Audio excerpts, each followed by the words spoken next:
अध्याय 11 विराट रूप।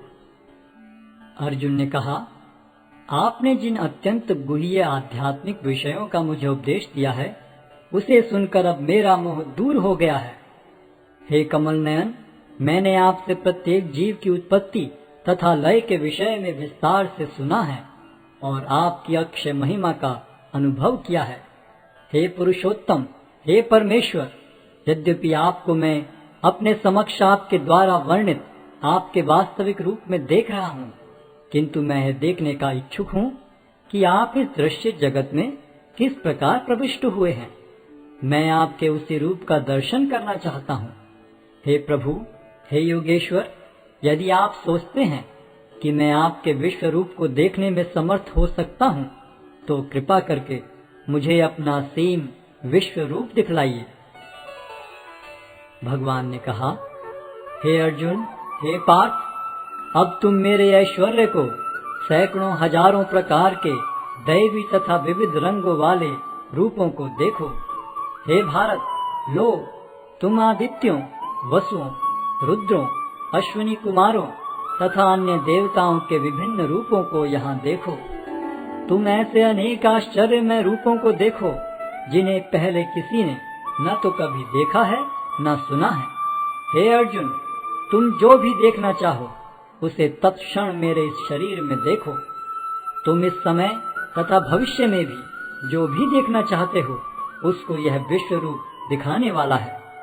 यहाँ एक ही स्थान पर चर अचर सब कुछ है, किंतु तुम मुझे अपनी आंखों से नहीं देख सकते, अतः मैं तुम्हें दिव्य आंखें दे रहा हूँ।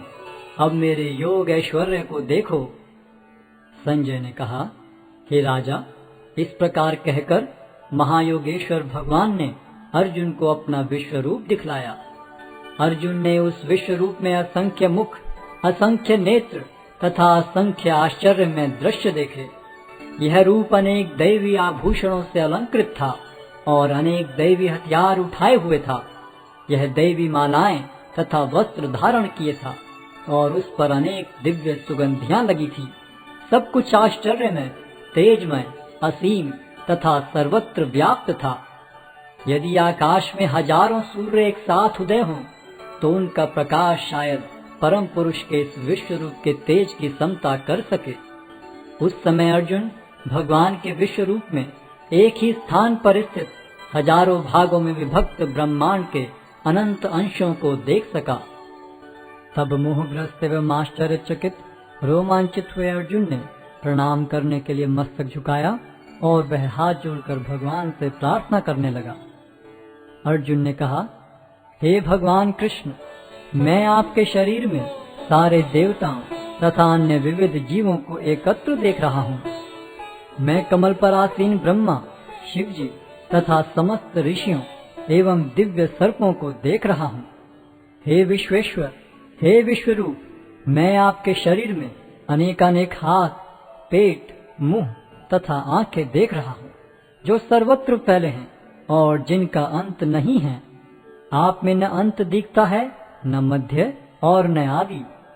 आपके रूप को उसके चकाचौंध तेज के कारण देख पाना कठिन है, क्योंकि वह प्रज्वलित अग्नि की भांति अथवा सूर्य के अपार प्रकाश की भांति चारों ओर फैल रहा है।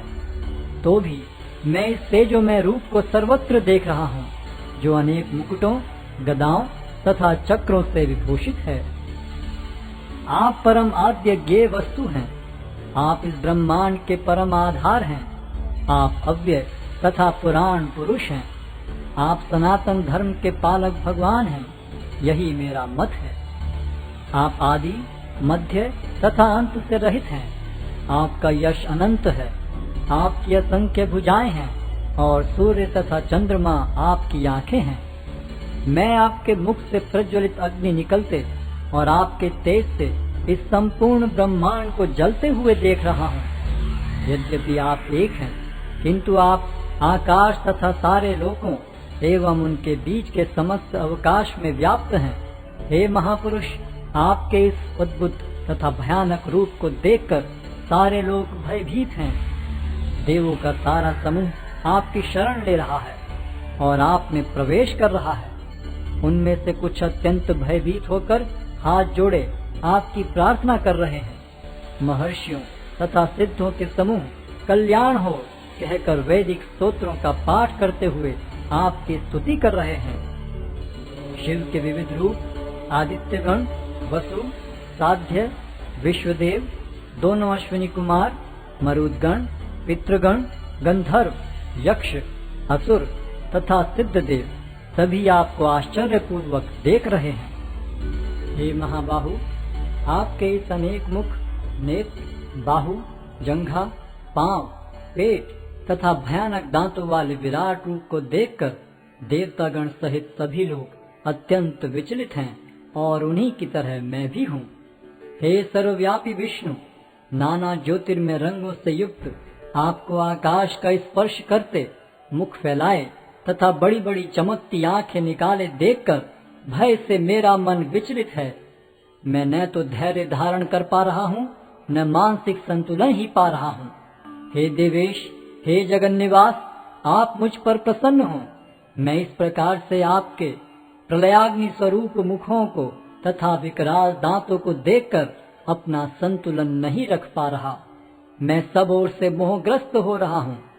धृतराष्ट्र के सारे पुत्र अपने समस्त सहायक राजाओं सहित तथा भीष्म, द्रोण, कर्ण एवं हमारे प्रमुख योद्धा भी आपके विकराल मुख में प्रवेश कर रहे हैं। उनमें से कुछ के शिरों को तो मैं आपके दांतों के बीच चूर्णित हुआ देख रहा हूँ। जिस प्रकार नदियों की अनेक तरंगें समुद्र में प्रवेश करती हैं, उसी प्रकार ये समस्त महान योद्धा भी आपके प्रज्वलित मुखों में प्रवेश कर रहे हैं। मैं समस्त लोगों को पूर्ण वेग से आपके मुख में उसी प्रकार प्रविष्ट होते देख रहा हूँ, जिस प्रकार पतंगे अपने विनाश के लिए प्रज्वलित अग्नि में कूद पड़ते हैं। हे विष्णु, मैं देखता हूँ कि आप अपने प्रज्वलित मुखों से सभी दिशाओं के लोगों को निगले जा रहे हैं। आप सारे ब्रह्मांड को अपने तेज से आपूरित करके अपनी विकराल झुलसाती किरणों सहित प्रकट हो रहे हैं। हे देवेश, कृपा करके मुझे बतलाइए कि इतने उग्र रूप में आप कौन हैं। मैं आपको नमस्कार करता हूँ। कृपा करके मुझ पर प्रसन्न हो। आप आदि भगवान हैं। मैं आपको जानना चाहता हूँ, क्योंकि मैं नहीं जान पा रहा हूँ कि आपका प्रयोजन क्या है। भगवान ने कहा, समस्त जगतों को विनष्ट करने वाला काल मैं हूँ और मैं यहाँ समस्त लोगों का विनाश करने के लिए आया हूँ। तुम्हारे सिवा दोनों पक्षों के सारे योद्धा मारे जाएंगे। अतः उठो, लड़ने के लिए तैयार हो और यश अर्जित करो। अपने शत्रुओं को जीतकर संपन्न राज्य का भोग करो। ये सब मेरे द्वारा पहले ही मारे जा चुके हैं। और हे सव्यसाची, तुम तो युद्ध में केवल निमित्त मात्र हो सकते हो। द्रोण, भीष्म, जयद्रथ, कर्ण तथा अन्य महान योद्धा पहले ही मेरे द्वारा मारे जा चुके हैं। अतः तुम उनका वध करो और तनिक भी विचलित न हो। तुम केवल युद्ध करो। युद्ध में तुम अपने शत्रुओं को परास्त करोगे। संजय ने धृतराष्ट्र से कहा, हे राजा, भगवान के मुख से इन वचनों को सुनकर कांपते हुए अर्जुन ने हाथ जोड़कर उन्हें बारंबार नमस्कार किया। फिर उसने भयभीत होकर अवरुद्ध स्वर में कृष्ण से इस प्रकार कहा।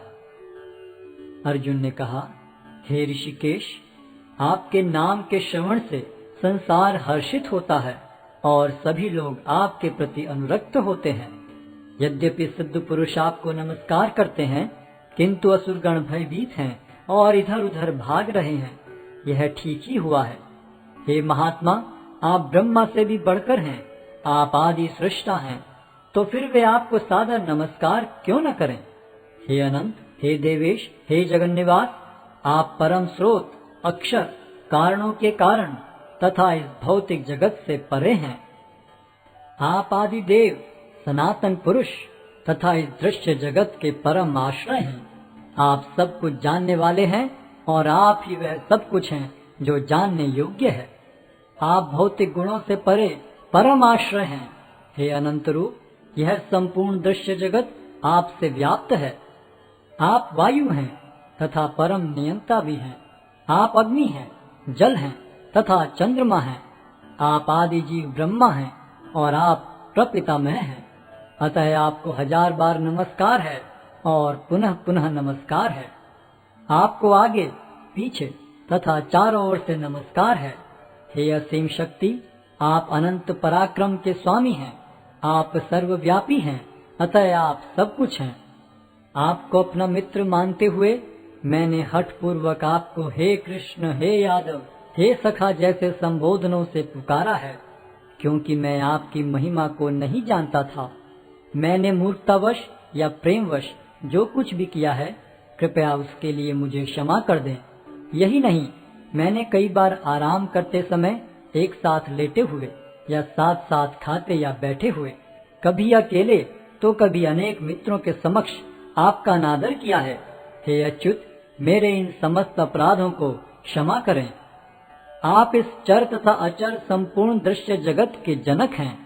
आप परम पूज्य महान आध्यात्मिक गुरु हैं। न तो कोई आपके तुल्य है, न ही कोई आपके समान हो सकता है। हे अतुल शक्ति वाले प्रभु, भला तीनों लोकों में आपसे बढ़कर कोई कैसे हो सकता है। आप प्रत्येक जीव द्वारा पूजनीय भगवान हैं। अतः मैं गिरकर सादर प्रणाम करता हूँ और आपकी कृपा की याचना करता हूँ। जिस प्रकार पिता अपने पुत्र की ठिठाई सहन करता है, या मित्र अपने मित्र की घृष्टता सह लेता है, या प्रिय अपनी प्रिया का अपराध सहन कर लेता है, उसी प्रकार आप कृपा करके मेरी त्रुटियों को सहन कर लें। पहले कभी न देखे गए आपके इस विराट रूप का दर्शन करके मैं पुलकित हो रहा हूँ, किंतु साथ ही मेरा मन भयभीत हो रहा है। अतः आप मुझ पर कृपा करें और हे देवेश, हे जगन निवास, अपना पुरुषोत्तम भगवत स्वरूप पुनः दिखाएं। हे विराट रूप, हे सहस्त्रभुज भगवान, मैं आपके मुकुटधारी चतुर्भुज रूप का दर्शन करना चाहता हूँ, जिसमें आप अपने चारों हाथों में शंख, चक्र, गदा तथा पद्म धारण किए हुए हों। मैं उसी रूप को देखने की इच्छा करता हूँ। भगवान ने कहा, हे अर्जुन, मैंने प्रसन्न होकर अपनी अंतरंगा शक्ति के बल पर तुम्हें इस संसार में अपने इस परम विश्व रूप का दर्शन कराया है। इसके पूर्व अन्य किसी ने इस असीम तथा तेजोमय आदि रूप को कभी नहीं देखा था। हे कुरुश्रेष्ठ, तुमसे पूर्व मेरे इस विश्व रूप को किसी ने नहीं देखा, क्योंकि मैं न तो वेदाध्ययन के द्वारा, न यज्ञ, दान, पुण्य या कठिन तपस्या के द्वारा इस रूप में इस संसार में देखा जा सकता हूँ। तुम मेरे इस भयानक रूप को देखकर अत्यंत विचलित एवं मोहित हो गए हो।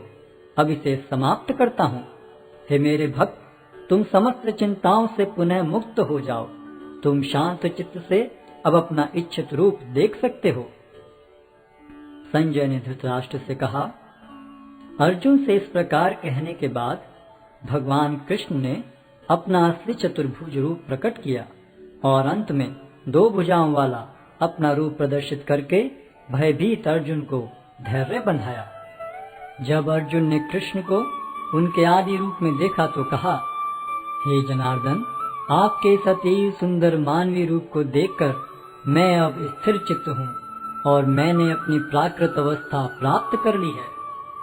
श्री भगवान ने कहा, हे अर्जुन, तुम मेरे जिस रूप को इस समय देख रहे हो, उसे देख पाना अत्यंत दुष्कर है। यहाँ तक कि देवता भी इस अत्यंत प्रिय रूप को देखने की ताक में रहते हैं। तुम अपने दिव्य नेत्रों से जिस रूप का दर्शन कर रहे हो, उसे न तो वेदाध्ययन से, न कठिन तपस्या से, न दान से, न पूजा से ही जाना जा सकता है। कोई इन साधनों के द्वारा मुझे मेरे रूप में नहीं देख सकता। हे अर्जुन, केवल अनन्य भक्ति द्वारा मुझे उस रूप में समझा जा सकता है जिस रूप में मैं तुम्हारे समक्ष खड़ा हूँ, और इसी प्रकार मेरा साक्षात दर्शन भी किया जा सकता है। केवल इसी विधि से तुम मेरे ज्ञान के रहस्य को पा सकते हो।